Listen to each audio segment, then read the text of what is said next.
जो लोग पशुवत नहीं जीना चाहते हैं उन्हीं के लिए यह प्रस्ताव है, अन्यथा ध्यान में भी भटके ही रहेंगे। चाहे तो प्रयोग करके देख लें। मूलाधार पर जिस धारणा से ध्यान करेंगे वही इच्छा जागेगी काम या भोग की। आप बैठकर केवल स्त्री चिंतन करने लगेंगे तो वीर्य स्खलन तक हो सकता है। यही उदाहरण है कि ध्यान तो लगा है लेकिन काम पर इसी से ध्यान की शक्ति का भी पता चलता है। पुरुषोचित स्वभाव वाले कई लोग हठपूर्वक भोगवासना का दमन भी कर लेते हैं, जैसे पहलवान या ब्रह्मचारी आदि। लेकिन यह भी उचित मार्ग नहीं है, उसमें भी अतृप्ति शेष रहती है। इसलिए ध्यान करने की नहीं, होशपूर्वक ध्यान देने की बात हो रही है। मूलाधार चक्र स्थूल शरीर से ही सही ध्यान देना होगा, समझना होगा। भले ही आप कहीं से भी ध्यान या चिंतन करें, आरंभ मूलाधार ही होगा, लेकिन यह होशपूर्वक होगा, समझपूर्वक, संतुलन पूर्वक होगा। फिर मूलाधार के भोगवासना के आवेश आपको बांध नहीं पाएंगे। आप भोग वासना या उसके दमन में नहीं फंसेंगे। उसके लिए केवल साक्षी भाव से इड़ा पिंगला से बह रही ऊर्जा को देखना है, साथ में आते जाते भावों को देखना है।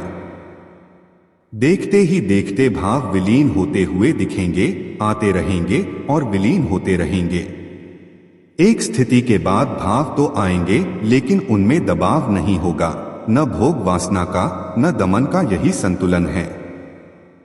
उसी समय से समझिए कि ऊर्जा संतुलित हो रही है और वह सुषुम्ना से बहने को तैयार है। इतने भर से ही चित्त शांत होने लगता है, हर्ष की आहट उठने लगती है। यह आहट ही ऊर्जा के ऊर्ध्वगामी होने का संकेत है।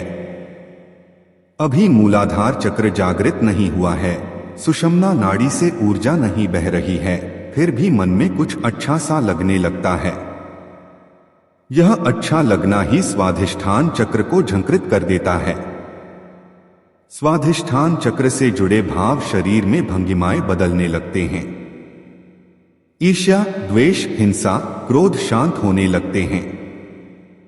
उनके स्थान पर सकारात्मक भाव आने लगते हैं। इसके चलते रोग बीमारियों की स्मृतियां नष्ट होने लगती हैं। उनके भाव समाप्त होने लगते हैं, जिनका सर्वप्रथम प्रभाव स्थूल शरीर में दिखने लगता है। वह स्वस्थ होता जाता है, चेहरे पर तेज दिखने लगता है, हर्ष और विश्वास दिखने लगता है। इसी हर्ष और विश्वास के भाव से मैत्री और करुणा का उदय होने लगता है। सब लोग अच्छे लगने लगते हैं, प्रिय लगने लगते हैं। मन खुश रहने लगता है। इड़ा और पिंगला में बह रहे श्वास में और अधिक संतुलन सधने लगता है। यह खुशी, हर्ष और विश्वास ऊर्जा को और ऊपर की तरफ ले जाने में सहायक बन जाते हैं। स्वाधिष्ठान चक्र से उठकर यह सकारात्मक ऊर्जा मणिपुरक चक्र को छूने लगती है। इस चक्र की मूल प्रवृत्ति संदेह और संशय है, लेकिन जब सकारात्मकता की बयार इस चक्र को छूती है तो संदेह और संशय स्वतः ही समाप्त होने लगते हैं। विश्वास का भाव पैदा होने लगता है। स्वयं के प्रति भी विश्वास बढ़ता जाता है और दूसरों के प्रति भी उसी से श्रद्धा का भाव जन्मने लगता है। इड़ा और पिंगला से बहने वाली ऊर्जा का प्रभाव और कम होता जाता है।